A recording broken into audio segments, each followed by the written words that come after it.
Don't know yet. Are we good to start? I'd just like to first ask everyone if I can be heard clearly. Yeah, everybody in the back as well? Perfect. Thank you all for taking the time to come for this lecture. I understand, especially on a weekend, giving up your time to do something like this is difficult, but it's also much appreciated from my side and from Hyper and Nikon as well. So we thank you for coming by here today. Before we start, I'd like to let you all know that this lecture should run till about 7:30 today. We have one break in between at 6:15, which will allow us sufficient time for prayer. There's a prayer room just to the side of the reception. Also in the reception today, we've got Nikon who are helping us with camera sensor cleaning.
analog. The rest of it is just the meter, which could be digital, might be analog as well. A digital single lens reflex camera.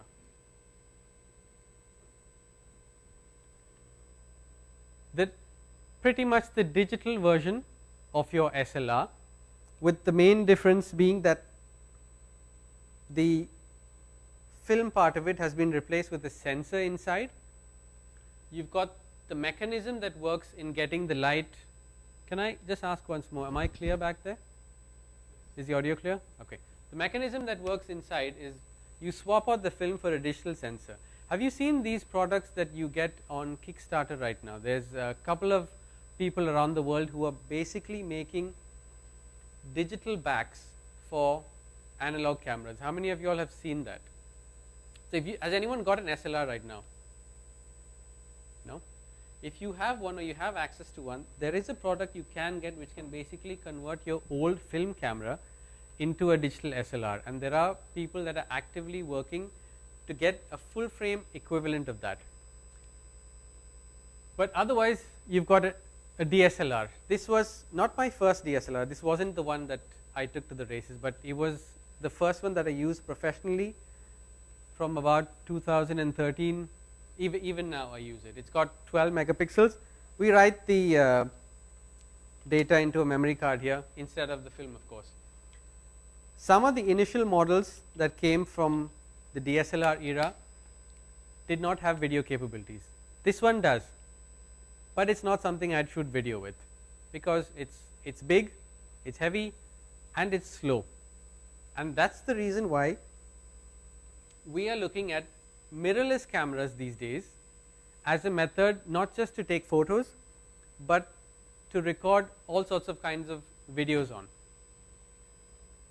So there's no more internal mirror anymore.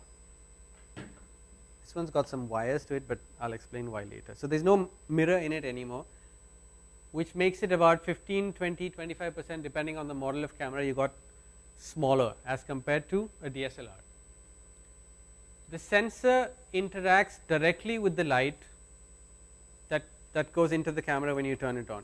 Between this and the DSLR has a separate processor for focusing, and the sensor does pretty much nothing more than record the light when you turn the shutter up.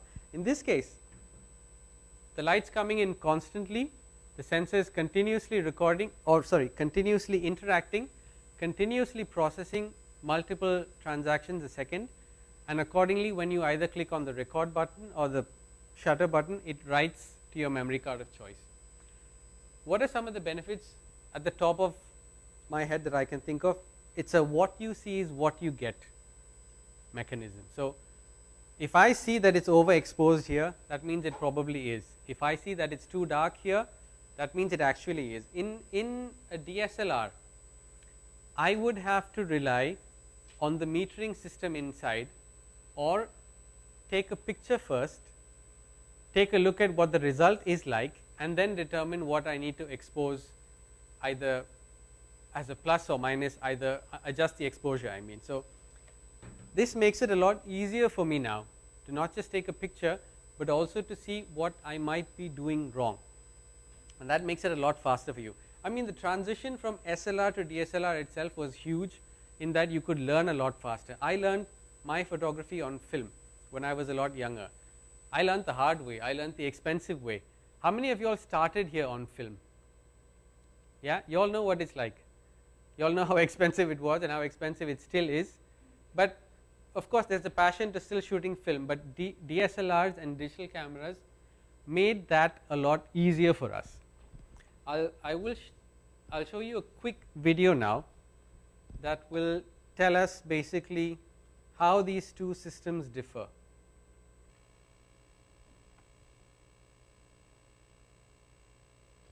The optical viewfinder in a DSLR uses a system of internal mirrors that allows you to see the scene you're photographing directly through the lens. This is how it works.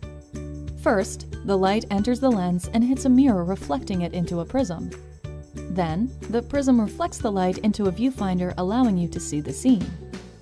In contrast, a mirrorless camera allows light to pass through the lens directly onto the image sensor.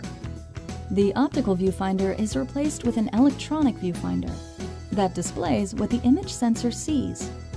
In DSLRs, pressing and releasing the shutter button triggers the reflex mirror to flip up and the shutter to open, allowing the light to hit the camera sensor and record an image. Mirrorless cameras, on the other hand, use either a mechanical shutter, which is the default setting, or an electronic shutter. I'm more for an interactive audience, so I would like at this point to ask again if you all have some questions that you like. Yes, can we get a mic there, please? I got loud voice. I can't. No, but it'd be nice. Thank you. Hi. I have a question. What's the difference between mechanical shutter and electronic shutter? Okay. And what is the impact of using electronic shutter on the speed of taking pictures per Okay. second? Great. Thank you. So Let me just get the question right again. You asked what the main difference is between having a mechanical shutter and an electronic shutter, yeah? And also if there's any impact on the filming or the photography there. Is that right? great. Okay. Cool. So we've got. Let me see if I can get this. In a DSLR, it's only mechanical. So if you see the flip over there, each time I click the shutter, the mirror goes up, the shutter exposes the sensor, the shutter comes down. That's the mechanical process behind it. On the surface of it, if you look at the main difference between a mechanical and an electronic shutter is, of course, the electronic shutter is able to do a much faster shutter speed. Let's say your mechanical shutter can physically move across the sensor. I think the fastest we've got today is 1/8,000th of a second. An electronic shutter can do that up to 1/32,000, I think. So it's about 4 times faster. And when we say electronic shutter, there's no actual shutter moving there. Mechanical one, of course, it exposes the sensor in portions at a fastest speed of 1/8,000. This camera here, the Nikon Z9, is the first mirrorless camera in the world that does not have a shutter at all.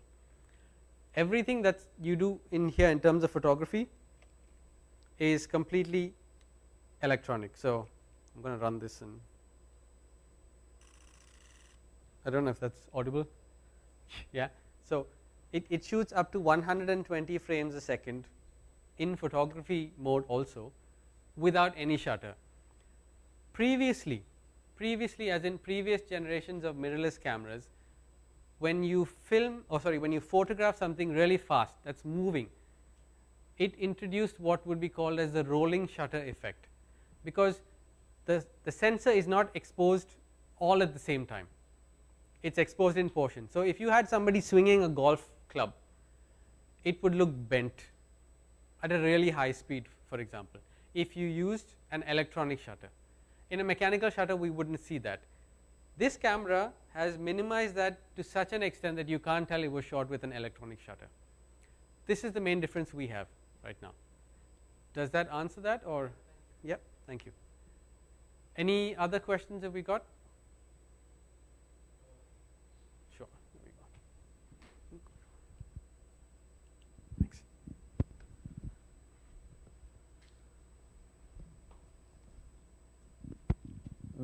Hi. Hi. Is there any major difference in the quality or output of the picture, In DSLR versus mirrorless? Okay. So you wanted to understand if there was a difference in terms of quality, image quality, between a DSLR and a mirrorless camera. If you compare them pixel to pixel, probably not. It's a different method of photographing, or a different method of taking a movie. If you had the same sensor in a DSLR and the same sensor in a mirrorless camera, except in a condition where your sensor might overheat in a DSLR, I don't think you could tell the difference. It's a matter of convenience, it's a matter of the more features that are available to you via a mirrorless camera as compared to a DSLR. I still got my DSLRs, I'm not selling them. But mirrorless has made it a lot more easier for you now. Mirrorless cameras aren't new. When I say mirrorless is a new technology, compact digital cameras, for example, the ones that we would have which the iPhone killed, pretty much every smartphone made a digital compact camera obsolete. Those were mirrorless cameras because there was no mirror inside them. You never heard the shutter. You'd click it, you'd hear a beep, that was it. So mirrorless cameras have been around for a while. DSLRs ruled the market because professionally they gave you the equivalent sensor what your 35mm film would. But if you look at the life cycle of a DSLR, I think in 2008 was when Nikon introduced full frame DSLR, the D3, 2008, 2007 possibly. And now we've got the D6, which is as of right now their latest flagship DSLR. Mirrorless have been picking up since 2010, and Nikon's introduced the Z6 first from 2017 or 18, yes. And in that time we've got, I think in 2 years or 2.5 years they introduced, sorry, this really fast camera here, which currently is one of the best available across any brand, and we'll see why later on as well. Anyone else with a question? No questions are silly, believe me, you can ask any questions out here.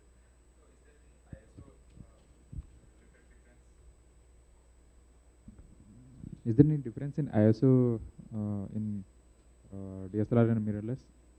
You're asking if there's any ISO difference in terms of a DSLR and a mirrorless camera. No, that depends on the sensor completely. The sensor and the sensor's capabilities. The technology for ISO will improve based on the years that go by as sensors get better. Between a DSLR and a mirrorless of the same gen, probably not. Okay, if the sensor is different, then there will be difference. Yeah, if the sensor and the processor that goes behind it is of a higher generation, you would see a slight difference maybe. Thank you. Okay, that was a quick video that we saw on photography. Can someone tell me what's videography then? Anyone? Yeah. Let's get everybody's. Go on. Oh, we'll give them the mics. Video is just a series of photos which are stick together frame by frame. Frame by frame, right. Is a series of photos stitched together frame by frame.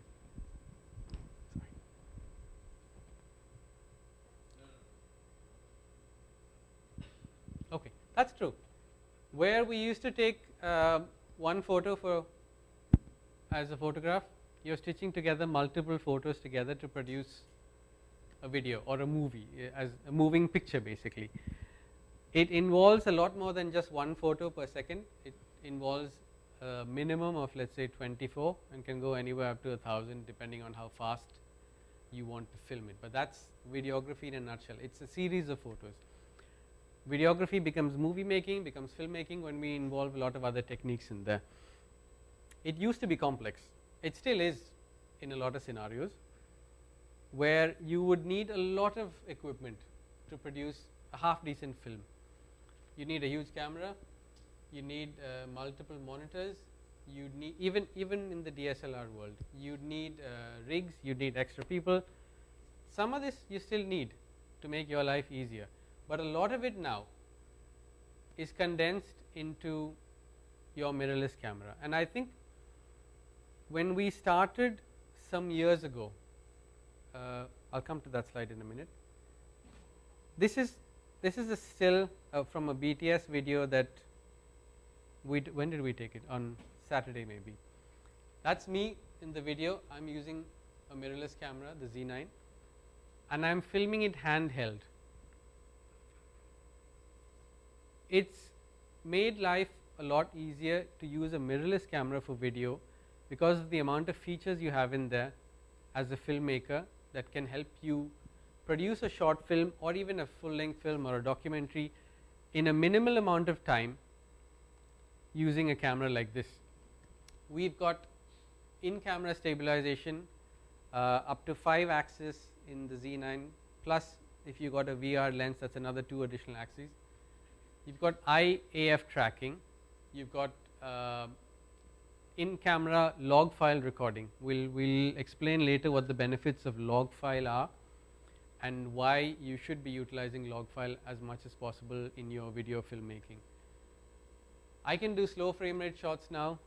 I can handheld. I was hand holding that scene, and I'll show you a snippet from that later on, without the need for a gimbal, because there are scenes, there are positions, there are areas where you might not be able to use that, and you've got the technology in the camera now that can help you make it easier in your post production.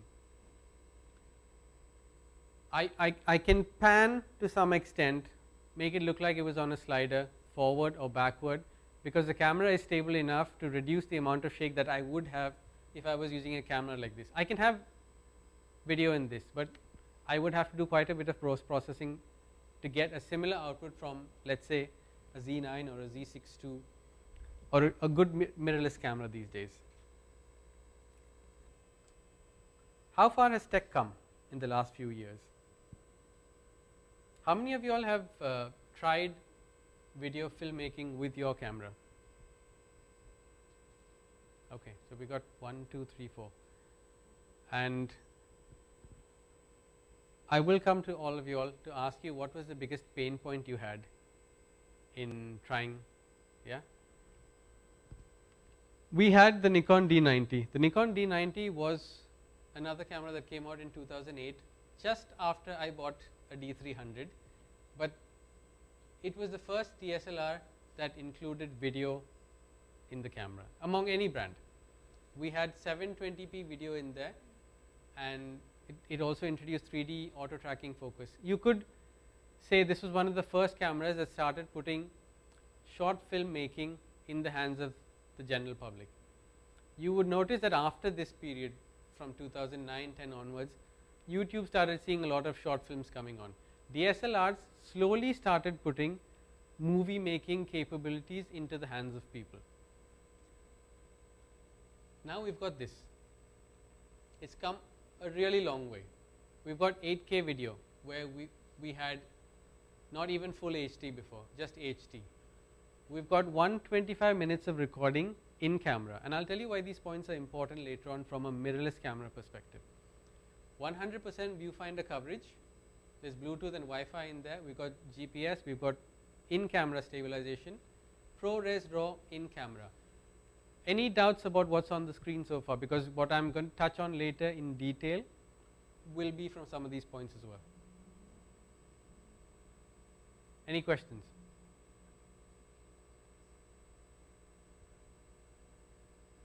Anything? No? Okay. Before I go to the next slide, some of you all said that you all had trouble or you had experience making movies on a mirrorless camera. Yeah? Can we pass the mic to everyone and see what were some of the headaches they had, or some things that were made easier? Can I get your name, please? Sorry. My name is Muhammad Mubin. Mohammed Mubin. How long have you been doing?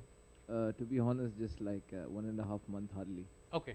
Okay. So when I was trying to make videos, the main thing was stabilization. So I have to make sure that I don't move my body. So I was just using handheld.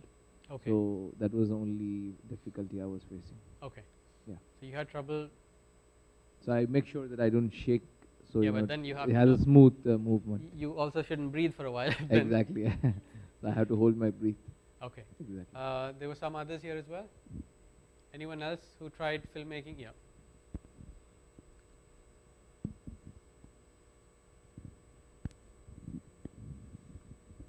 Hi. Hi. Even if I use a camera which has a IBIS on Okay. itself, but on the post production, I have to stabilize the clip again. Yeah. And my camera is pretty old, like 4 or 5 years. Okay. So I had an issue with the FPS also, because I had to shoot with an ND filter to correct the FPS. So you had an issue, you were saying, with the camera shake as well? Yeah. But what about the FPS you were saying? FPS, my camera doesn't support full HD at 120 FPS. So I have to shoot at 60 FPS and then. So it's a limitation of the feature available in the camera, and you're looking to shoot at a higher frame rate, but you can't. Yeah. Okay.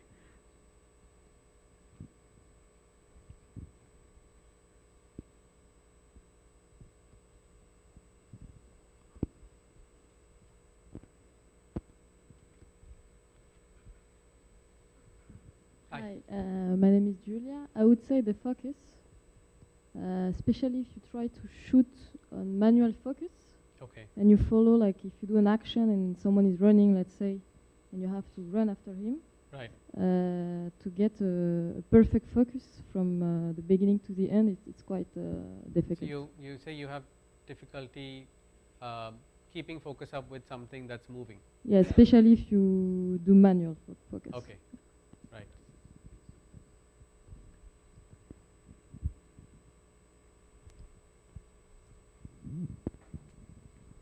Hi. The noise after recording, the noise of the film or the movie. You mean like low light noise, or is yeah, it the audio? Yeah, I think it's about the settings. Maybe I have to do something with the So settings and the when- mic itself. When you film in a low light scenario, it's not especially outdoor. outdoors. area, yeah. Okay. All right. Okay. Got it. No, we could have been that way. Anybody else? Yeah. Madonna? Yeah, still my issue is this stabilization, but when I am editing it to stabilize it, so it the video got distorted, like some stretching in some areas like that. It's Okay, so happening. you've handheld the footage and you're trying to stabilize including it, gimbal also. including gimbal. Yes. Okay, but it still needs some kind of stabilization, Yeah. and you get like a warped effect. Yeah. Wallpaper. Warped effect. Okay, but were you like moving? Yeah, during- while moving only. I mean, as in walking or running? How is Yeah. it? It's walking long steps like that, or Okay. if short step, if I'm moving slowly, then it's no issue. Okay. But Okay, while so- walking fast, then only. So IBIS seems to be a common issue that a lot of people are facing, and we'll touch on that later. Thank you. I mean, those inputs are good. It's good to see people actually use their cameras for mirrorless. When I used to teach photography before, we would have a very common scenario where people would come up with their cameras, brand new cameras, shortly after Jitex especially. I bought this camera yesterday. I want to know how to use it. And we would teach them, but the important thing about using a camera more is understanding the limitation of what you have in that camera maybe, and how to work with it or how to work around it. When you don't use it enough, you never understand that, and you tend to say, oh, this camera isn't doing what I want it to.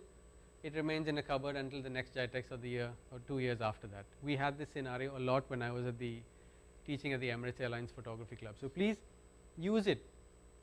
You will not learn unless you make that mistake. You will not learn unless you make that mistake and understand what needs to be done to correct it. When I started out, we didn't have YouTube to learn from.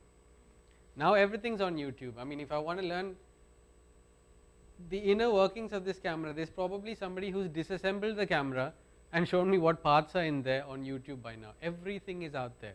It's not just one channel or one person. There are multiple resources out there, including Nikon's own DigiTutor channel, for example, where you can learn how to run, how this camera works or how a different model works. So get out there, use the camera. You've had a noise issue, you've had a warping issue, you've had a shutter speed issue. These are issues all of us go through. I've had it too. But it's nice to see that you've encountered that and you know what to expect or what to do next time that happens. I used to make a mistake where I'd be like, this camera has got this feature, it's excellent.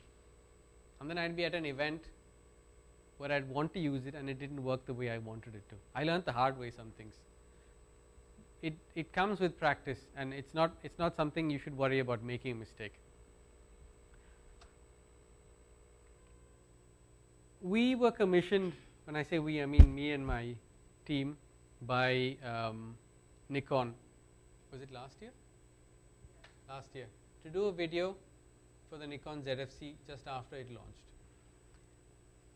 we were given 2 cameras and said, make something for the Nikon ZFC as an advert that has a theme about the UAE in it. And we were given 2 cameras. Now, I've got gimbals, I've got monitors as for high-end production, I've got wireless devices, but I said, this is a camera that has a lot of that in there already. I want to do this without any of that. I want to show what the camera itself can do. So we'd had the kit lens, the 1650 kit lens, and a 35mm 1.8. We didn't use any stabilizers, no gimbals, nothing. Handheld, and this was what we produced.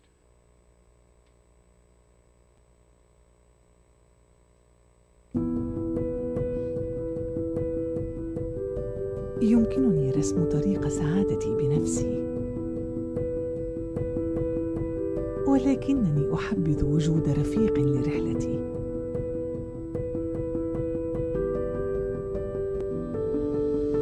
يكون جاهزا دائما،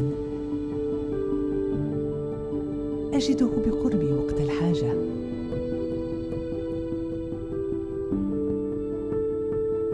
يستطيع المضي قدما لأميال عديدة إلى جانبي، مهما كان الدرب وعرا أو طويل.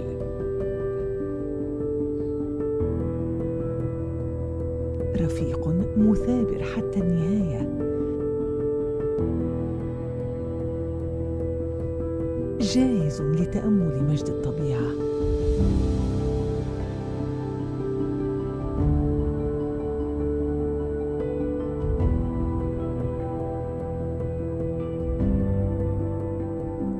لست لوحدي بعد الآن، وذلك بفضل نيكون ZFC.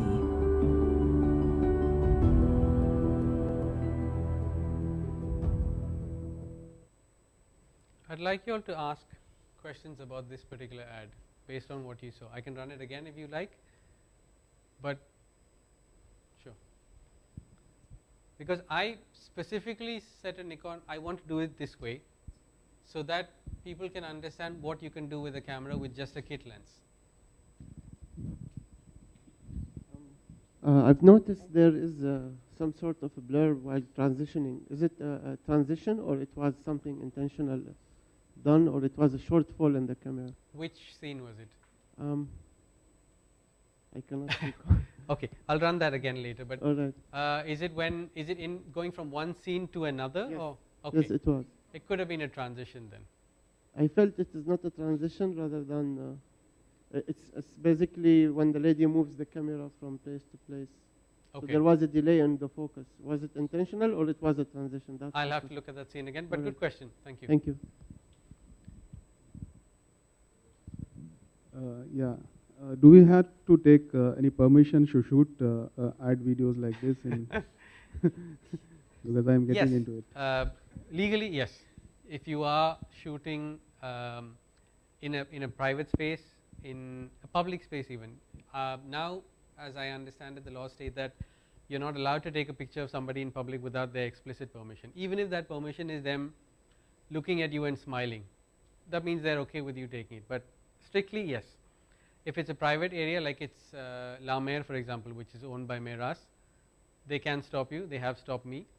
You will be asked for permission. Asking permission is not that complex a procedure as we think. So it's a question of going to them, letting them know what you're shooting it for, where it's going to be used, and how long you want to shoot for. Yeah. Now everywhere they're on the watch in private areas like this, because of one thing, because a professional camera is now so tiny. Yeah. So they don't know whether you're filming that for a commercial purpose, in which case they might want you to pay a permit fee or something like that, because it's on their premises, or they want to know whether you're using it for your own socials, in which case they're usually okay, but they do need a sign off for many places now. Any other questions about the ad itself? I'll run that again if you all want, so you can take a look.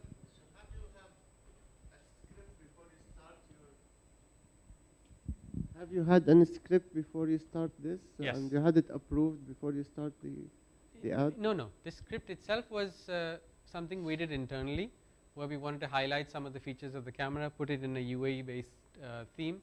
We had a voiceover script done as well for that. But because it's not a film technically, I didn't have to run the script by any authorities here. So when you were recording, have you been watching what was recorded, or it was a trial and error? No, we knew what we were doing. I mean, this is not that we did only these takes. So we'd filmed over about 3 hours. There were different takes, there were different scenes, and this was the best of it that we put together in there. Okay, thank you. But it's important to get a storyboard before you start, because if you go out there and say, I'll just film a bunch of random scenes and take the best out of it, it's not going to work. As good as your camera is, as good as your filming technique might be, if there's not much of a story in what you're going to showcase in the video, it's not going to be very impactful. Yeah, I just have a question. Like, I have seen videos like where they take, for example, people chopping, food, and maybe they're just, flipping it. So while taking these kind of videos, I've seen the cameraman. He moves the camera in a very quick manner. Okay. So I feel, does he really know? I mean, the movement. Does he really know that this is going to be the outcome, or I'm just a little bit confused on the movement exactly. So you're saying he moves the camera in a certain way. Correct. And probably the next scene after that is also moved in a certain manner, correct? Yeah. So I just want to know exactly the movement he does. Does he know the outcome, or like that's like just come from experience? I don't understand. So let's say you say he's chopping something, he moves the camera from up to down like this. The next scene itself is similar but stops halfway. Exactly. Yeah, that's a transition method that they use for good effect. So he knows that he's going to do that. It's instead of him applying something in post-production from one scene to the other. I don't know. Maybe it became popularized with TikTok. Yeah. So then a lot of filmmakers, especially food bloggers and stuff, decide, okay, we'll pan it this way, and we'll start the next scene that way as well. But if you pan it one way and then you pan it the other way in the next scene, it doesn't have that impact. But that is intentional. It is an intentional thing. Hi. Did you use any ND filters in that, because you were shooting in bright light? So usually you need to. How were your settings, like shutter speed and so on? Because with video you need like sort of lower shutter speed than when you shoot photos, for example. Correct. I don't think I used an ND that day, because it was just the kit lens, and there may have been a UV filter on it, but we did not have an ND that would be suitable for that size of. Were you using manual settings, or was it automated and like technical things I saw and manual? That do you remember manual. how? Because I was going between the building where it was dark to the boat where it was light. In between the markets were dark. So. And the focusing, was it manual? Like this is probably what the gentleman said. There was a one frame when it was focused on a woman and then it moved to the boat. Was it manually adjusted focus, or was it automated? No, if there was a delay, if that was the scene you're referring, yeah, it could have been due to the AF setting that I had, AF as an autofocus setting that I used there to transition between one subject to the other. That's an adjustable setting. It could have been on a medium or a low setting for that particular one, but we didn't use manual for this, because manual, when we had something like eye autofocus, it makes life a lot easier. I think it was you here who mentioned that you have, who was it who mentioned here that you have problem tracking? Julia, yeah, okay. Eye autofocus, subject autofocus, things like this make that portion of your life a lot easier. Yeah, but you see, when you focus from the person to the subject, and if you have the setting of an eye and then you want to move it to the boat, for example, you cannot on the fly to change the setting from the face to the. No, there are two ways to do that. One is you can have the subject AF without the face, let's say. It will still detect the subject as a person, keep the focus around there. You can either tap the LCD to move the focus point to the other, but also set the AF transition speed to a lower or a higher value, depending on how fast you want the focus to go from here to there. Worst case, you can slowly turn the manual focus slider. Thank you.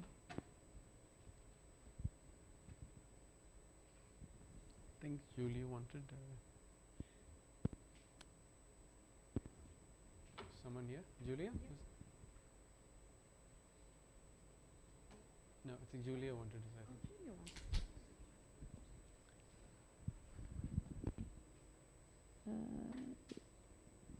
Yeah, I have a question, same question on the focus. Okay. If you do a foreground shot, let's say, I feel that with this kind of camera, not cinema camera, you can see that the time, like when it goes from one subject to another subject, it's quite slow. So you can see that the focus is moving from one subject to another subject. With camera, like cinema camera, you won't feel it, you know. So I think that the limit of DSLR, unless you have a trick to give to. If you're referring to a DSLR, when it comes to autofocus speeds, in a DSLR typically you would be filming in live view mode, correct? Yeah. That's a lot slower in a DSLR than in a mirrorless camera. When you look at mirrorless, if you're moving the focus from one point to the other automatically, there are multiple ways you can do that. You can set the AF transition speed.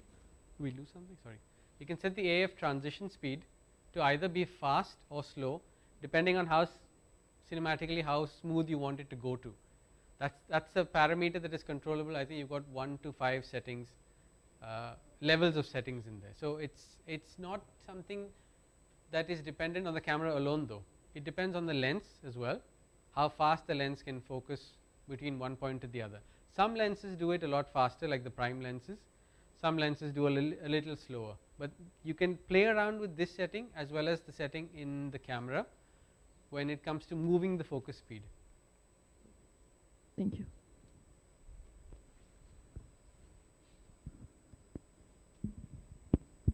Great. I like this. I really like the interactivity of the audience. It's good that you all have questions. I've noticed on the film there was one frame where there was a flicker on the background with artificial lighting. Could this be avoided It can. in the manual? Flicker is a topic I'll cover in after the break, Okay. but it's one of the aspects that we look at from a technical perspective where you need to make a compromise sometimes. Yeah. Okay. Good catch. It was a quick shot, but yeah.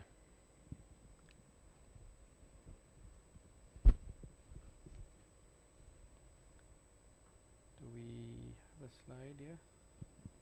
Any other questions, or we could take a quick break, Ola, if that's fine? Not yet?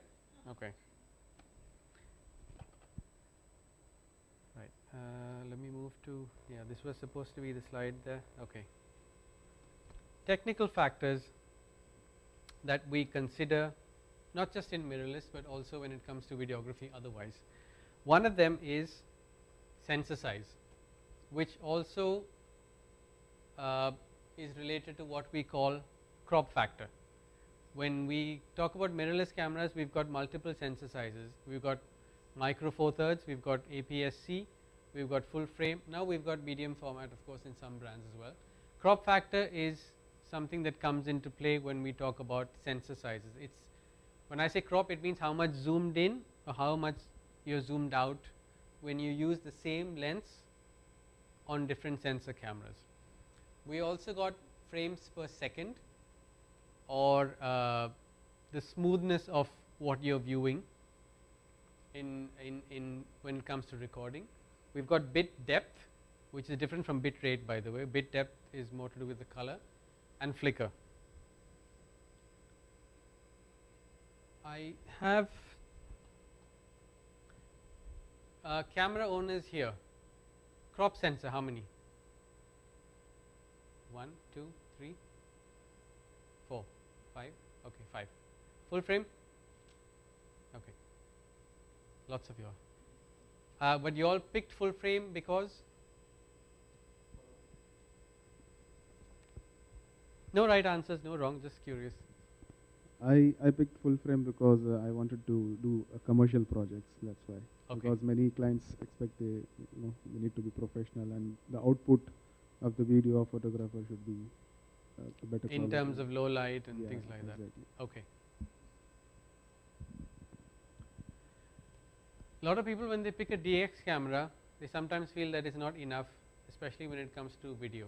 But DX cameras are actually very similar in sensor size to what commercial videography used to do with what we call a Super 35 sensor. So crop factor is one thing, full frame sensor is one thing, but if you've got a DX camera today, your sensor size is actually a lot closer to what filmmaking used to be in terms of the size of the recording of the image. Crop factor is what we, let's say I have a 50 mm lens, or this is a 35, and I have a certain field of view on a full frame camera. If I were to take that 35 and put it on a DX camera, for example, how much equivalent focal length would I get there? 1.5. So my 35 mm lens becomes about 52 mm when used on a DX lens. You get an extra 1.5 times of zoom on the same lens. But you need to know that the lens that you are using has to be built for a higher or a larger sensor. So I can use a full frame lens on a DX camera and get a 1.5 times crop factor. It's the same for photo or for video. If I use a DX lens on a full frame, it doesn't work that way. There I lose resolution, for example. So if you've got a DX camera and a full frame lens that you can borrow from a friend, keep in mind that you're going to be having a 1.5 times zoomed equivalent. So your 50 mm suddenly becomes a 75 mm. Your 100 mm becomes 150 mm, and so on. That's an example right there. So a 50 mm lens on a full frame sensor gives you a slightly wider picture. If you use the same thing on what we call like a Super 16 camera, it's much more zoomed in, and it changes not just the field of view but also the amount of zoom you get in there.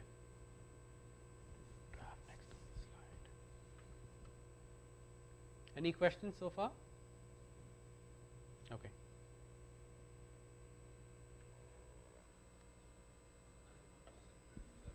Sure.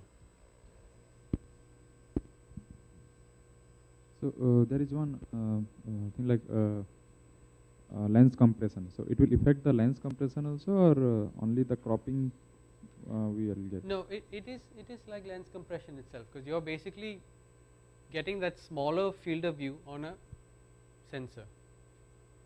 So it works out to the same thing. Thanks. It's basically zooming in a bit more on that sensor size. Okay, why 24 frames a second? Has anybody asked that question to you all? We always say that traditional cinema filmmaking was 24 frames a second. We've all seen movies from the analog era as a child, as children, as youngsters. They had a certain feel to them. They were filmed at 24 frames a second. I'll play this video. This wasn't filmed, or maybe it was, let's see.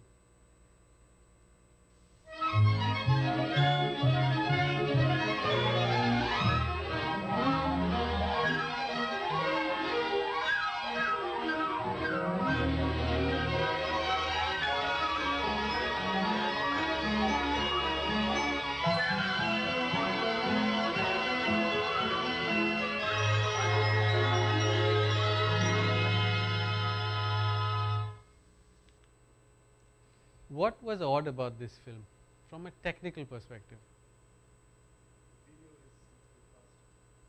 Okay. I guess the video is little faster. Faster, okay. Why do you think so? Because yeah, okay. Yeah, I mean, just by saying- it looks sped up. Yeah. Good point. Yeah. Does anybody know why it looks sped up? Yeah, perfectly.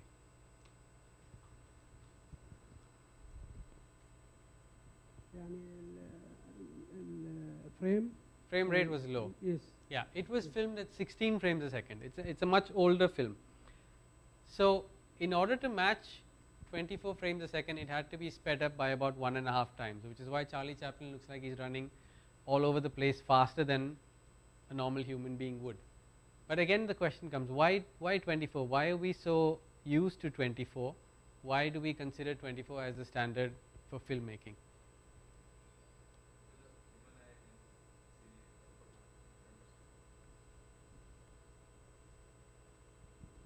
Because human eye can see on 24 frames per second.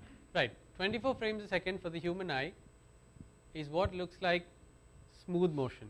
It starts at that. But to be very honest, the question was the answer to this had more to do with the technicality of how much film could be spooled through a projector within 1 minute, which at the bottom, when the discussion back then was between 21 frames or 27 frames, it was settled on 24. It has so happened that this is also the same frames per second that the human eye is used to seeing, but it's a factor that we consider today when we make movies, to film at 24 frames per second to get what we call a cinematic feel to it. When we all had TVs that were analog, or we've seen TVs that are analog before we came to flat screens and LCD, LED TVs. Do you all remember the first time you walked into a television store or an electronics store and saw a display on one of those TVs that looked hyper realistic? When I say hyper realistic, I mean super smooth. You had almost no blur in there. Does anyone remember that? That's a video that's filmed at a higher frame rate, played back at a higher frame rate, but it's super smooth to the extent that it doesn't blur at all. You see the blur in my hand here. It doesn't look like I'm moving through space evenly. That's 24 frames per second, and I'll show you that in a comparison video now. We're looking at the different frame rates and the amount of motion blur that they cause, and why we pick 24 as the one that we're so accustomed to seeing and accustomed to feeling. So let's compare these frame rates against each other. With 24, you're going to be getting more motion blur. There's just less frames per second. This is like shooting with a slower shutter. You'll get more motion blur. So with Landon doing his jumping jacks here, if I pause it, you can see his hands have a significant amount of blur. But in comparison to 2997, and we pause it, there's a little less motion blur. And then at 5997, this is progressive, so again, it's almost 60 frames per second, you're getting even less motion blur. And this type of motion blur would be more similar to what we see with our own eyes. How do we film at 24 frames a second in your video camera or your mirrorless camera, let's say? What's the ideal setting for that? No, for regular, let's say. If I had to shoot a movie at 24 frames a second, which is, 24, how would I do that, for example? How would you do that? What setting would you pick? To shoot at a movie at 24 frames a second, what sort of settings would you use in the camera? Yeah. You will set 24 frames a second. What are the other settings you might use for that? Which would be? Why 1/50? Yes. Your frame rate and shutter speed to get this kind of a feel has to match in the equation of 1/2n, where n is the value of the frame rate. So if I'm setting my camera,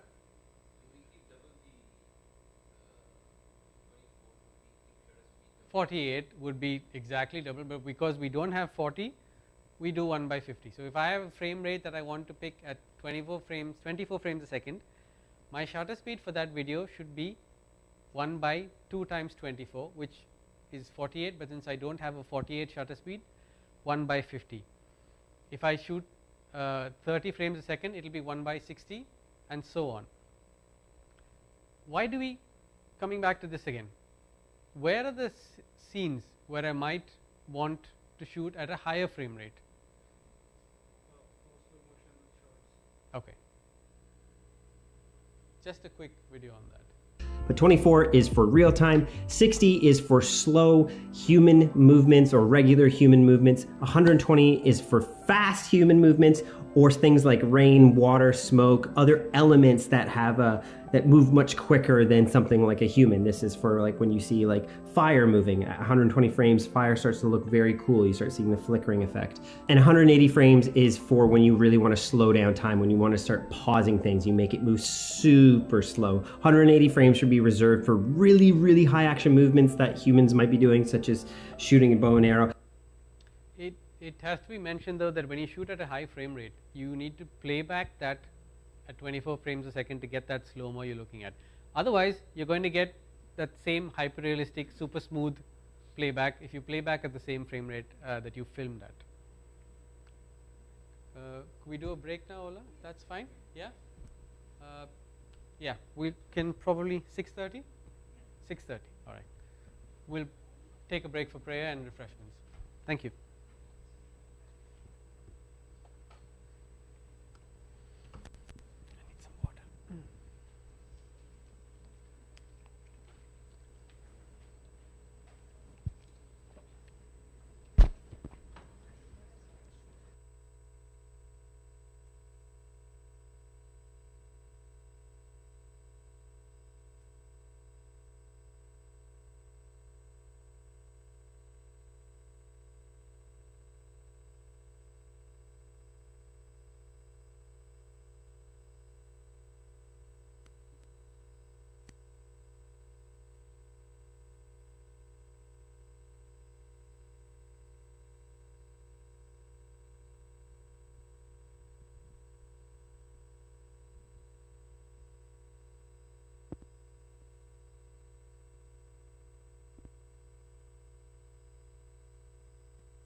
Recently on my travels, I got to test out the new Nikon Z30. It's the Z30 has, and if you're like, the Z30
Recently on my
everyone back?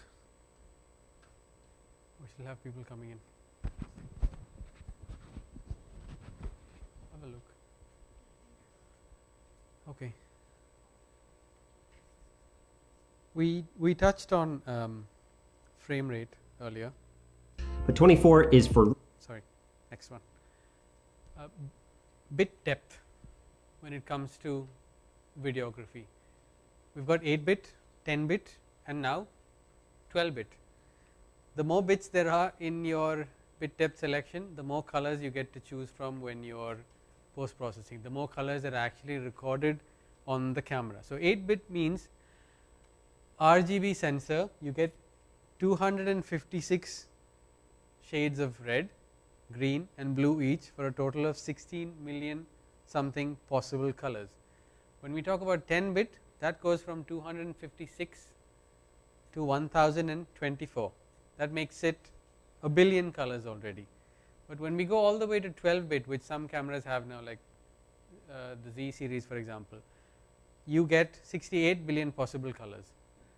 It is not to say that 8 is bad or 10 is okay. It depends on how much color depth you want to work with, how much more information you want in your files when it comes to post processing. It is like even in your photography, you have a JPEG small, large, medium, you have got raw, you have raw, small, raw, medium. There are different levels to each. Each of them affects your file size, the output in terms of the data that is captured in your file, as well as there are limitations in that some memory cards can't capture some of these data fast enough. Where you would have to use previously a recorder or an external SSD, now cameras are coming with all of this, the ability to have it built into the camera. So the external dependency on an additional item like a recorder or an SSD is starting to slowly be reduced when you move from DSLR into mirrorless. This camera here can take 12-bit raw and raw, even ProRes raw, Blackmagic raw, the different types it has, all the way up to 12-bit for 8K video in camera, up to I think 60 frames a second now. When we talk about 8K, it has to do with the resolution of the image of the video that you are capturing. Your camera has a 45 megapixel or a 20 megapixel, 24, 36 megapixel sensor, but the video quality that you capture is a little less than that. So we have got HD, full HD, which a lot of our televisions are, that is 1920 by 1080 megapixels. We got 4K, ignore the 5K here, sorry, this was a reference image, and you have got 8K. You can shoot 8K, you can shoot 4K, but what you pick to shoot on as a videographer depends on two things. One is how much, as in it's like it's a sort of a trick or a hack. Let's say, like if you had a 36 megapixel camera, you could safely crop into maybe 24. So if you've got 8K, you want to crop to 4K in your post processing, you can do that without much image quality loss, as long as you filmed it well. You can go from 4K to HD very safely, but you have to remember then that your final output is now limited to whatever the crop is. So if you are showcasing it on an HD TV, it's okay. If you are showcasing it on a 4K TV, that can what's the word for it, sample and upsample the HD video to 4K, good enough. The higher the recording capability of the camera, the little better you can crop in video, where you are limited. I have this 35mm lens, I can shoot 8K, but then it would be pretty wide. If I wanted to focus in on one of you all a little closer, I would either have to come all the way like this with the camera in your face, or I could do with a little bit of a crop here, or of course swap the lens out. So in a mirrorless camera, writing 8K repeatedly, the sensor reading it, sensor writing to the image card, generates a lot of heat if it was a DSLR, let's say. I did a lecture, or not a lecture actually, it was more of a training recently last week, where we had a mirrorless camera and a non-mirrorless camera, and the mirrorless camera the DSLR camera had a very tiny eyepiece. Now I had 3 people to teach on. I couldn't teach them obviously to look through that camera. They were beginners, they needed to know what exposure was, what ISO, what aperture. So we switched instead to the back LCD, like I would do here, for example. Okay, it's got no lens here, so but I switched to this, and I think I was teaching them. So we got aperture, ISO, all the settings here, what this does, what that does. Half an hour into that class, the battery died, and 5 minutes before the battery died, we were in a much darker room than this. We were actually taking pictures of solar panels for a research lab to identify the flaws in the solar panel. So half an hour into that class, the research team comes and tells me, we are seeing red spots over there in the picture. I said, but which we are not seeing in the panel. And this kind of thing happens when your sensor is repeatedly exposed on a DSLR, which is not meant to. It starts generating heat, you start getting hot pixels, you start seeing white spots, things that are not actually there in the image. But mirrorless cameras these days, HD, 4K, because there is no mirror, the sensor is continuously reading that, and it has to be built to read that much amount of data for an hour, for 2 hours or longer, without producing any kind of flaws in the end result. This kind of long recording is what mirrorless cameras are built for, and with a DSLR you might struggle to see that. You are already seeing the difference when you switch to live view in a DSLR and try to take a video, and you try to focus on something a little further away or bring the focus back towards you. There is that slowness or that delay in moving the focus point from one point to the other, which does not happen with the mirrorless, and the reason for this is these are built to do those kind of things. The DSLR started as a photography equipment which could take video. When we started with DSLRs, photography was the primary requirement, video was still picking up for consumers like us. Now cameras are built so that we do video first and can do good photography as well. Somebody had a question earlier about flicker. There we are. What's flicker? This is flicker. This is a good example of flicker.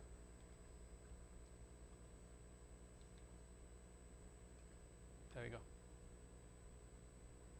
It's a short clip, but it's flicker. You don't see flicker when you're shooting outdoors in natural light, yeah, because okay, when you do photography indoors in lights like this, LED for example, LED lights, tube lights, basically light that isn't natural, that's an electric source of light, you tend to see flicker, because light that comes from an electric source has a cycle. Your eye itself can't see it, but the light refreshes every few milliseconds, let's say. When this refresh rate doesn't match with your shutter speed, that's when you start to see flicker. I'm going to try and do a demo here now.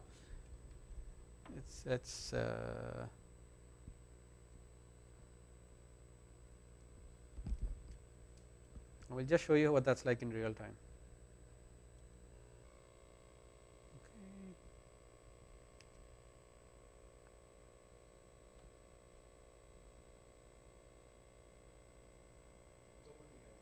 No, it's not. Is it? Okay, there we are. Right.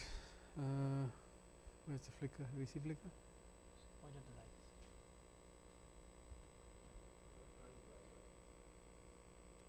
Can we see slight flicker there? Yeah, I will focus better so that. Okay. All right. You all are seeing a little bit of flicker there, right? My settings right now are 4K, 30 frames a second. So my shutter speed has to be 1/60, ideally to match the frame rate. I am getting flicker here because this light and my shutter speed aren't talking the way they should.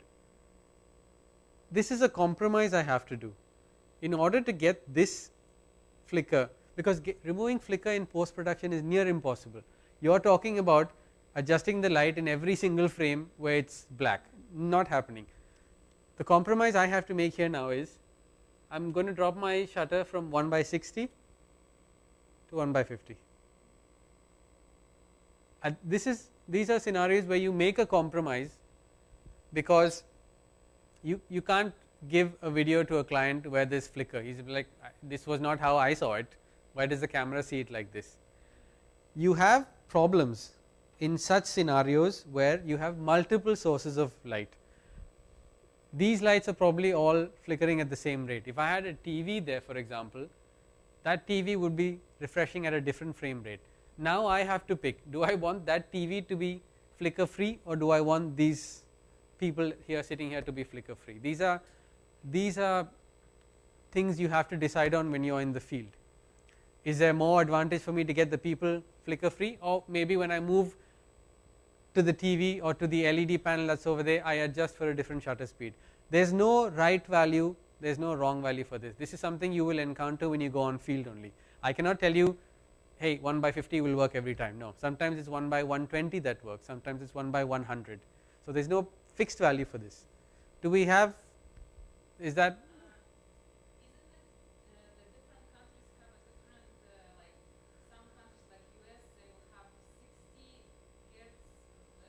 Yeah.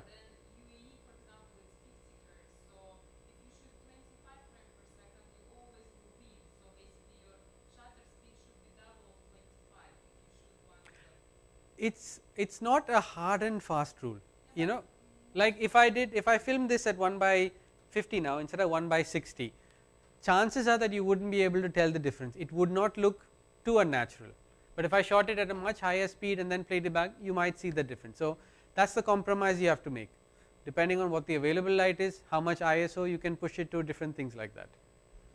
Yeah, but did we get, okay, that's close, sorry. Flicker. When we talk about all these things, flicker, shutter speed, these are different factors. I'll play a video for you all now, and you will see a common scenario where you have to take into consideration all these factors when you are filming. This is a video we did last year for an event at Dubai Design Week.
Hugely challenging in terms of lighting, especially the indoor scenes, the outdoor scenes where you had different sources of light.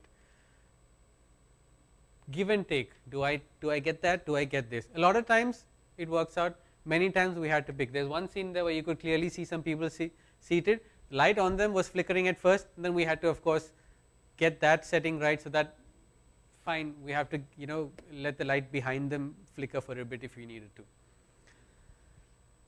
I will start moving now to the main advantages of mirrorless cameras when you're shooting out in the field. What we did there was completely on mirrorless. It helps to be moving between crowds, it helps to get to places where you need to stick your camera over the roof and get video or photo footage. One of the lightest cameras we worked with recently was the Z30. I'll play you guys a video now which we did when we went abroad with it recently.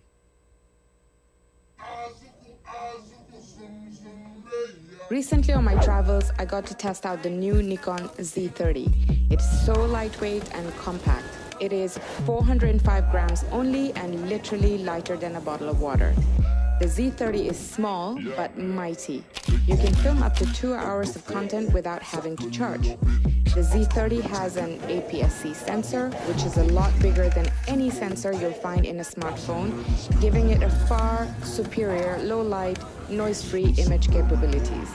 And if you're like me and uses social media on the go, it's super easy to transfer files from the Z30. You only need to download Nikon's SnapBridge app, link it to your device, and download it directly to your phone. The Z30 is easily my favorite camera for travel and content creation on the go. I would previously travel with a camcorder when I was younger. I was this big. You might come to me with the argument, why don't I take my smartphone? Smartphones work, but they don't have sensor sizes like most of the bigger cameras. We're still far away from putting even a 1-inch sensor inside a smartphone. And the day they do that, I guess, is when smartphones will seriously start to compete with mirrorless cameras or digital cameras in terms of low light capabilities. But I did a study recently on this for the website that I work for. We're still a long way away from that, because smartphones with bigger sensors will start to heat up. You've all got smartphones. You've got smartphones with multiple lenses, yeah, 1x, 5x, 10x. They don't have the same sensor. The wide angle one is the one that has the best sensor. The ones that have zoom in them aren't the same sensor. We're still far away from that kind of a day. So as of now, it's great to have one of these cameras to do your video, for your travels, for anything as such. Advantages. I will get back to this again and try and get some live demos for you all. We've got multiple AF modes. So we had questions earlier saying, how do I move the focus from one point to another? How do I keep the focus on one person or something else? We've got IBIS or VR, which is in-body image stabilization. When we say image, of course, it applies to video also. We've got focus peaking, which, let's say you wanted to 100% accurately know if something was in focus or what portion of your scene is in focus. That helps you better than just, relying on the green box or the focus point. We've got 12-bit ProRes RAW 8K. I'll play you a video later which shows you just how powerful that can be. And time coding is a feature that I'll touch on also, but it's mostly to do when you have multiple cameras. So AFC and AFF, have you all heard of this before? AFC is basically autofocus continuous. We're talking in respect to video here. AFF is autofocus full time. What's the quickest way to distinguish between these two? When I do AFC, I have to keep the focus in my control. When I say, what I mean by that is, if I'm not holding down the shutter halfway, or if I'm not holding down the AF on button, the camera is not going to focus. I have to keep holding that down in order to tell the camera, keep focusing on whatever's in the box, or based on the autofocus subject tracking you've got. It helps in scenarios where if I'm filming one of you all and I know there's traffic or something going by and somebody comes by, I can stop, not focus, and then press it again when I want to. AFF is different. AFF means full time autofocus. I know I've got no distractions. Let's say I'm doing an interview of the gentleman right here. He's speaking to the camera. I need the camera to be focusing on his face all the time, because he's not going to be sitting like a robot. He will move, he will emote, he's going to express himself. There's going to be movement back and forward. I can keep the camera on AFF mode at all times and be completely confident, if I've chosen the right subject tracking mode, that he's going to be in focus, no matter how quickly he might move or might not. These are two key autofocus settings that you are going to pick in addition to subject modes which are available to you. The camera can detect human faces, eyes, and even their upper bodies. This means whether your subject is facing towards you, away from you, even if they're upside down, the Z9 can detect and track them. For animal detection, the bodies, heads, and eyes of dogs, cats, and now even birds are no problem for the Z9. Along with the new addition of birds, there's also a vehicle subject detection mode that includes cars, trains, bicycles, motorbikes, and planes. In total, that's 9 different subjects that the Z9 can automatically detect. And if you do want to isolate just a single subject type, you can easily do that from within the menu. So there's a lot of available options for you all to use, where previously you would have 51 focus points that you would move manually, and you had 3D autofocusing. Now you've got subject detection, which is really, really useful, especially the human aspect of it. I know all of us don't shoot pets, some of us do, but we're mostly here to take pictures and videos of people. To have that subject AF is something I would say game changing, because from a filmmaking perspective, if I want to track somebody walking, I want to track somebody moving, even if they're in a scenario like this, but I need the focus to be accurate at all time, I can rely on the camera to completely take care of that for me. There are methods by which I can further go into and see if it helps, if it's really in focus, which we'll show after the next slide. In IBIS or VR is what helps keep your picture more steady, even if you're not as steady as you can be. As much as you try to hold your breath, as much as you try to stay steady, your body still has a natural movement to it. And when you're talking about video that's 4K or 8K, it's very easily seen. Having a feature like VR without the need to put it on a gimbal like this, for example, can minimize that to a great extent. Let's take a quick look at what it looks like with and without.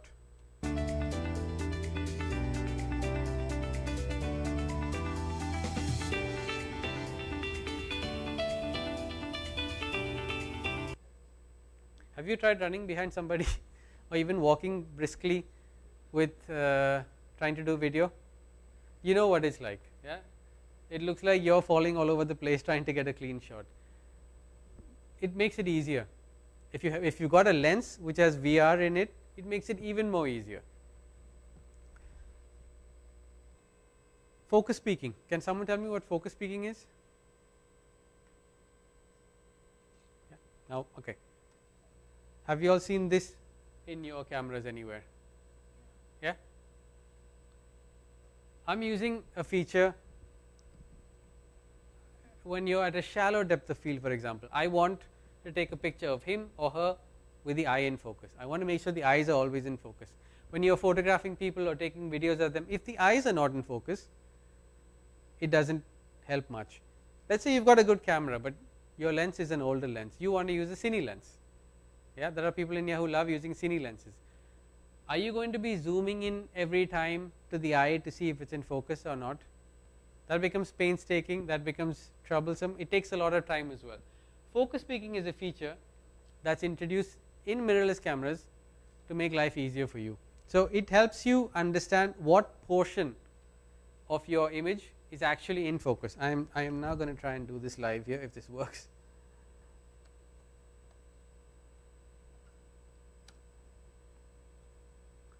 Okay, here we go.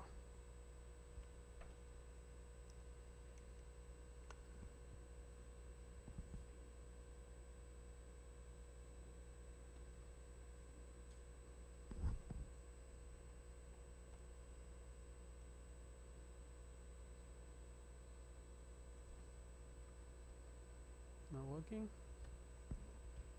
Are we losing the feed?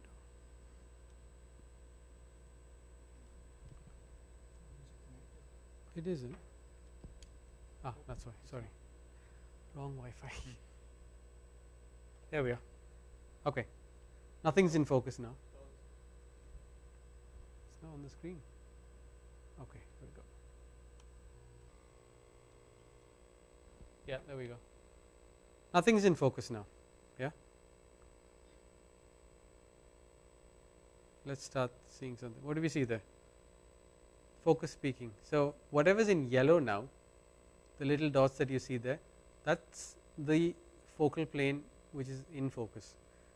I can now see or adjust accordingly, move the focus back, move the focus forward back accordingly, which if I turn the focus peaking off, it would be like guesswork. I would then have to visually see, does this look blurred enough, does this look sharp enough. I don't know if you can, let's try that. Full screen. Okay, much better, thank you. There we go. That's focus peaking. In addition to focus peaking, we've also what we call zebra highlights, which tell you what portions of your scene are highlighted beyond a certain value, too white, which what we call blown out. When we say blown out, it means it's so bright in these portions, there's no data in there to be recovered from. It's too white. Yeah, I'll see if we have some here.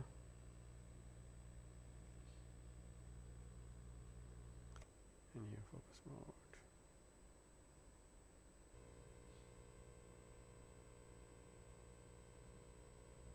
Remember what setting that was on? Or was it under G? Under G, yeah.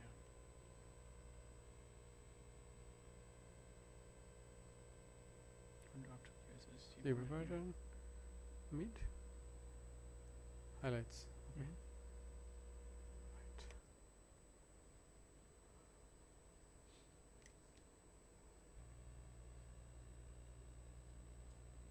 There we go. Whatever you see here with the zebra pattern is too bright for the camera sensor. It means that it's too much. I'm intentionally increasing the ISO to show what it will look like. If I turn this off, I might not be able to see with my eye on the LCD that it's of a certain value that needs to be toned down. I might say, okay, it's bright, but is it too bright such that I can't recover from that? I wouldn't know for sure without the aid of something like this to tell me, hey, it's too bright, tone it down, either bring the ISO down, adjust the aperture accordingly so that you get the right amount of data from the light over there. There we go. Don't worry, we're almost done. I know everybody's excited to go to their weekend. I won't keep you here much longer. So when I was talking about ProRes RAW earlier and the ability to film video in RAW to get the best out of it, I'll show you a quick example of a video we did just a few days ago. On the left of the screen is what you see, the raw video itself. The right side is the processed portion of it. I'm just going to play that again.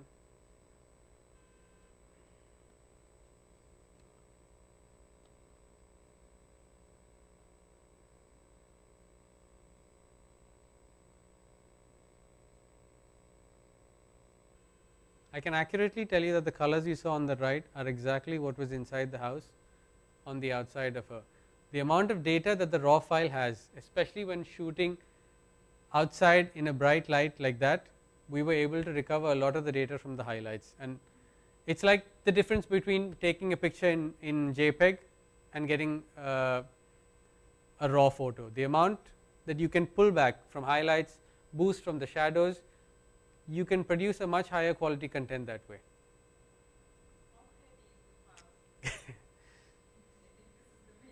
It is a good question. I'll let my colleague Croydon answer that because he handled the editing for that.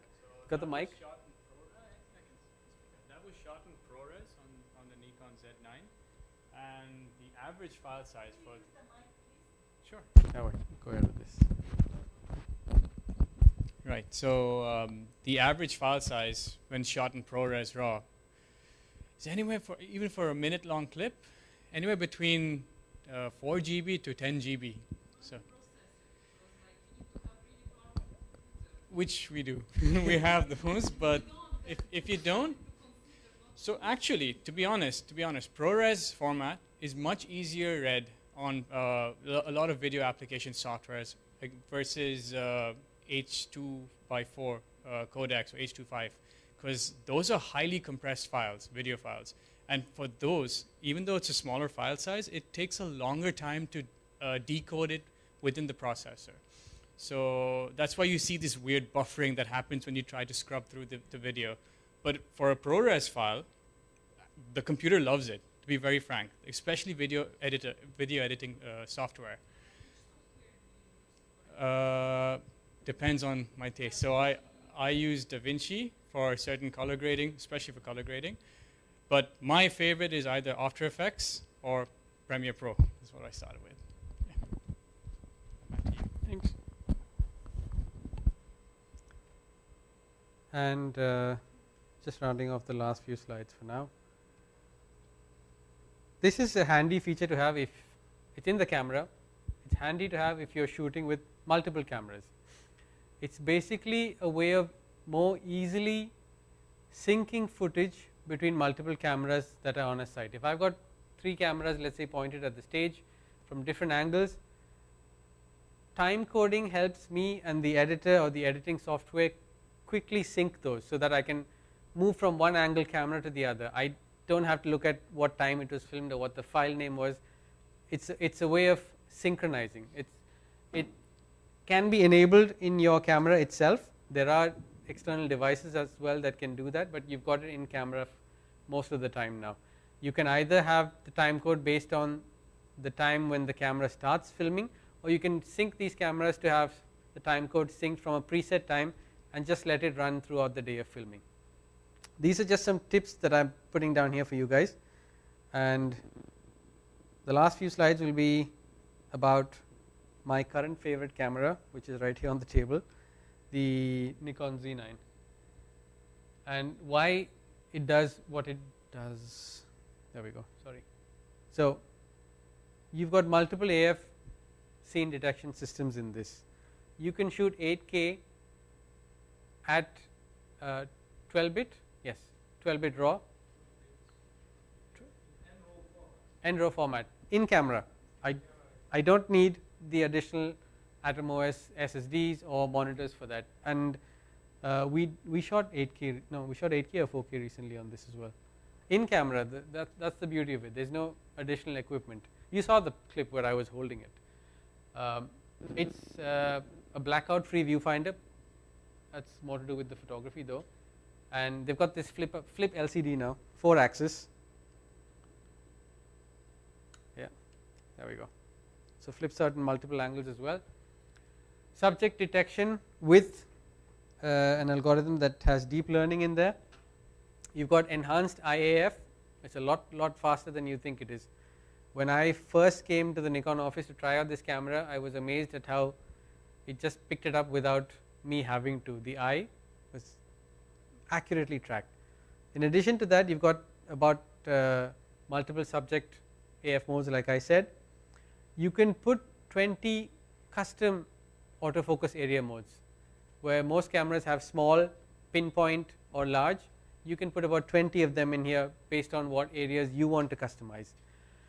It handles a lot of autofocus calculations, and that's the reason it's so fast.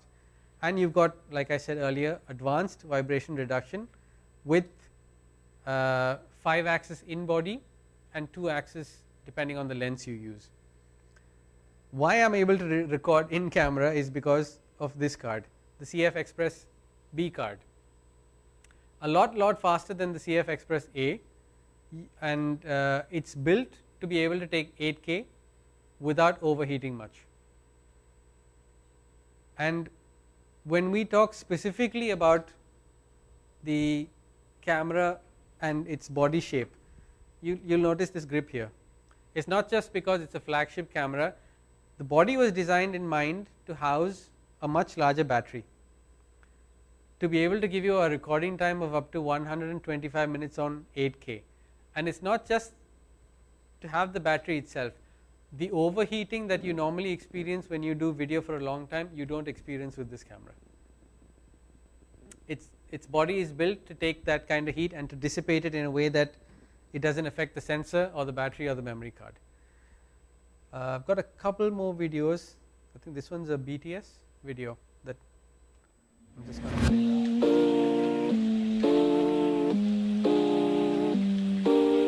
Today we're going to be filming a video, a music video, shot entirely on a Z9. 2 Z9s in fact. I think it's the first time we're doing a music video on the Z9. How's it going, guys? Okay. CF Express 600.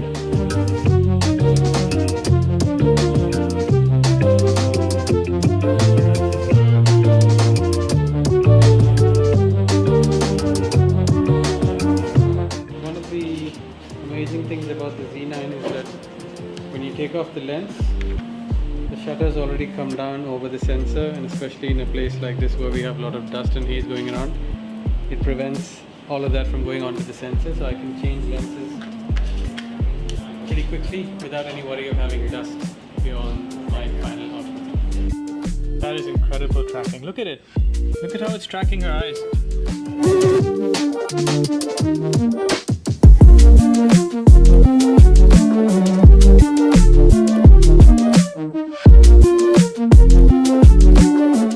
Where are we at, Feroz? We're wrapping up. We're almost done, and the shoot's been great so far. It's been amazing to have Nikon on board as well to be able to assist us with the use of their facilities, and especially with the Nikon Z9 that we got 2 of to work with for our video today. The eye autofocus especially is amazing. Even if the subject happens to move out of the area of focus which we've selected, the eye autofocus still keeps perfect tracking depending on how she moves throughout the dance, and it's made our work a lot easier today. So thanks, big thanks to Nikon.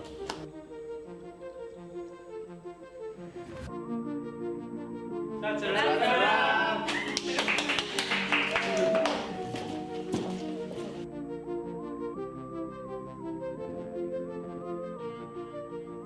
That music video is not out as yet. Hopefully should be out in a few days. With time, change is inevitable. Throughout history, icons will be imprinted in our memories to live on for generations.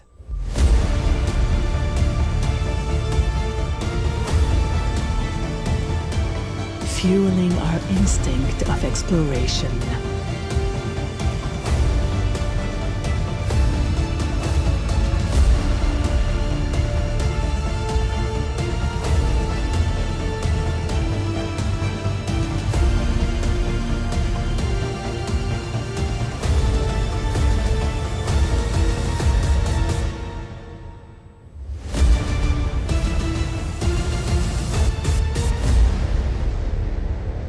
The new Defender, a whole new era of adventure.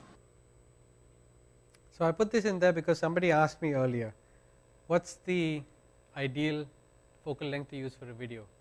That shot where you saw the Defender come by with the sun against the background, that was shot at 400 millimeters. It's not your typical videography focal length. But what I'm trying to say here is that there's no right focal length or wrong. It completely depends on the kind of view you want, the kind of feel you're trying to portray. If we had shot that any wider, the Defender would have looked tiny and the landscape would have taken most of that scene. Now we were able to get the mountains and the Defender come up there to look more, to take up more of the frame, let's say. Okay, so it's a 50-50 right now. Not too many people have answered, but final slide. I'll take your questions again before we wrap up for the evening. We have 5 minutes. Yeah. Sure. Sorry, on the mic if you could. Sorry. What is the maximum? I saw you comfortable shooting in the dark places with like you personally. What you will not go over with to get noise-free sort of output? I would take that based on the place I am. Not like in a dark place. Like what's the maximum you ever shot in a professional kind of? I think I went 10,000 plus easily. 10,000 plus. Again, you can stretch it depending on if you're shooting in RAW or not. How much you can pull back from that. It's easy to do noise reduction nowadays if you do RAW. Yeah, but you have to keep in mind again that with doing it with one photo and doing it with a video is completely No, I'm different. talking about the videos. Yeah, because I'm actually scared to pull higher. No, go for it. You will know only when you do it. Yeah, the cameras are not having 100,000 ISO to be unusable. It's there for to be able to use it in the right circumstance. So you can totally go for it. It's fine. When you can't, when you don't have any other option, you have to. It's better to get a shot that can be worked with than not to get the shot at all. Anyone else? No, we're all good. Okay, we have 2 questions. Sorry.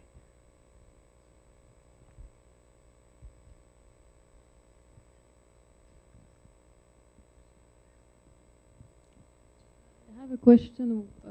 Do you advise to buy a Nikon, or why the Nikon is better than the Sony? So, if you ask me, I've worked with Nikon since the 1980s. My family's had Nikons in their family for close to like 40 years. Personally, I've been using them myself for a very long time too, and a lot of that has to do with the reliability, not just of the unit itself, but of the support team that goes behind it. And things change a lot, especially when Nikon Middle East have come to the region. I think what 11, 12 years now. Yeah, support system is great. You can rely on them for pretty much anything out here. When you need support, whether it's a technical thing, whether it's anything to do, they're always there on board to help. I love it, Nikon, because I'm very comfortable with the form factor, with the way the buttons are laid out on, and the things that they keep refreshing, the technology with.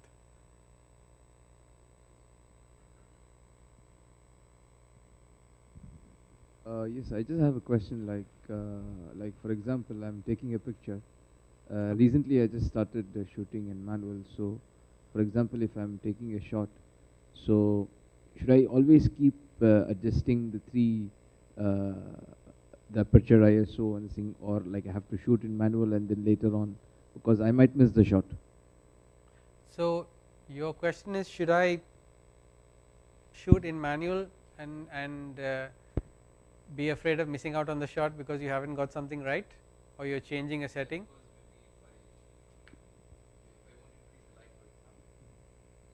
I have to do something with ISO or something. So if by the time I fix this thing, I might miss the shot.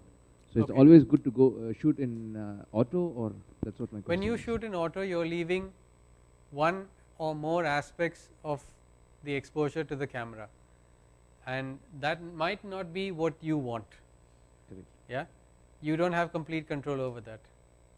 For example, sorry to interrupt. No, go ahead. When you do manual, you know what you get is exactly what you want in terms of aperture to get the depth of field right, in terms of shutter speed to get the subject either moving or frozen, in terms of ISO to get the noise free, or it's all completely under control. When this becomes second nature to you is when you will be completely comfortable in manual mode, and when that happens is only when you shoot in manual more often, because when you have that comfort level of I'll let the camera take care of ISO, or I'll let the camera take care of aperture, it's fine within a certain range, but there might be times when you expected something but didn't get it because one parameter was left to the camera, and it's a question of more practice, so that when you arrive at a location you're like, okay, I either want this subject frozen or slightly blurred, I want this subject with a lot of depth in the background, or I want it blurred. Then you play backwards. Now what ISO do I need to get this exposed right? Yeah, but in your case, for example, you were shooting in like for example sports photography. Okay. You don't have control over the subject. You can't tell the subject to be in this way. Correct. So you don't have time to adjust. So in this case, you have to because you might miss the shot, right? You don't have the time. Let's take horse racing for example. I know the horse is traveling really fast, so I would say 1/800 shutter speed. and I can't change the light because the floodlights are at a certain power. That's not going to change. It's in the night, so my ISO has to be high, 3200, 4000. All I can do at this point now is adjust the aperture to as low as it can go to be able to get that separation between the horse and maybe another horse. That's it. That's all I can do out there. So you maintain that throughout the. Unless the light changes, I would maintain that. Okay.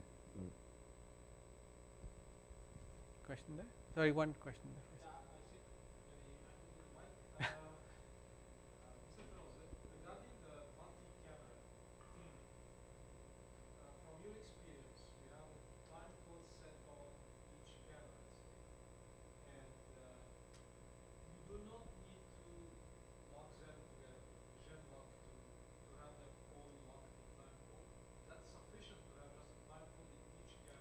No, no, your cameras would have to be synced also. So if the time code itself is not synced, at least the camera has to be the time on the camera clock needs to be close to each other.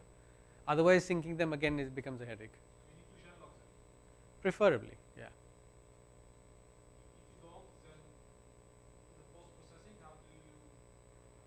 Otherwise, yeah, we know roughly what file, what angle it was, yeah.